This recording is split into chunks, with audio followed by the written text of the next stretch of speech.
Hi, this is John Landis, Solutions Consultant with Trimec, with a video tech tip showing a general technique for creating spiral sweep features that follow or are guided by other bodies in our model.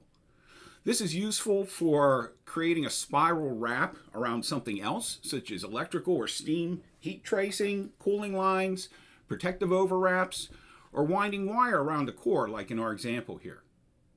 You notice that this coil has two bodies. We have the core body and the wire body. And let's use a little cooking show logic to roll back and see how we were able to get, in essence, the path for the sweep operation for the coil. So we're going to roll back here. And you can see we started out with a ferrite core, pretty simple extrusion, 20 millimeter ID, 40 millimeter OD, and 15 millimeters thick. We then created a reference plane at 50% of the thickness as the ideal location for a sketch that would be the profile of a surface sweep. A surface sweep? Yes, a surface sweep. Check this out. So we have a surface sweep operation, and like any sweep operation, we have a sketch. And you notice that the path sketch is at 30 millimeters, at 50% of the thickness through our core. And the item that we're going to sweep is simply a line. And that's what we're going to end up with is a surface sweep. And when we execute on that, you notice that we do get a surface that has been swept around the core. Now you see this has a quasi-spiral to it. And we were able to achieve that by executing the option to apply twist along the path. If we simply had that line follow the path, it would just give us a cylinder. But we have the ability in our sweep operation to tell SOLIDWORKS to have the profile sweep along the path, and as it goes around that circular path, it's going to twist around that path 12 times, giving us this spiral surface. Well, that's only half of what we need to generate the path for the sweep operation. The other half is an offset surface, offset the appropriate distance from the, offset the appropriate distance from the core in question. So what we're seeing right now are two surfaces. The red surface is the helically swept surface, and the green surface is just an offset surface from our core. And at the intersection of those two surfaces, we can ask SOLIDWORKS to give us a split line feature. We can take a look at this split line feature and reveal it.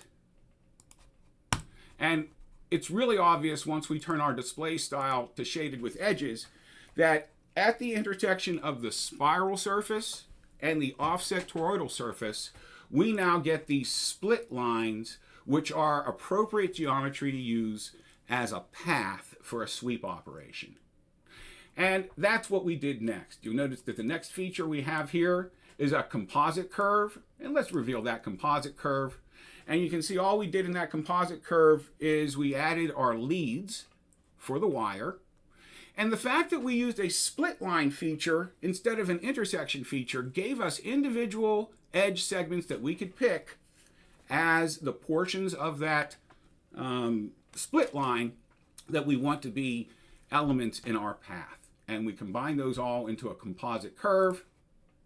The last thing we did is we put a reference plane at the end of our path that is going to be at the end of the composite curve that is our path, and we used a nifty little technique for this where we're able to specify the endpoint of the path, and then you select on the body of the path and you tell SOLIDWORKS to make that reference plane perpendicular. And now we have a reference plane appropriately located at the end of the path to put our sweep profile on there, execute on our sweep operation, and there we have our second body, our coil body. You can use this technique for any type of object, just you need the intersection of a spiral swept surface and then another surface that represents the intersection of where those two surfaces are is going to become your sweep path. I hope this has been helpful. Again, John Landis, Trimec Solutions, with a video tech tip around creating spiral sweep paths.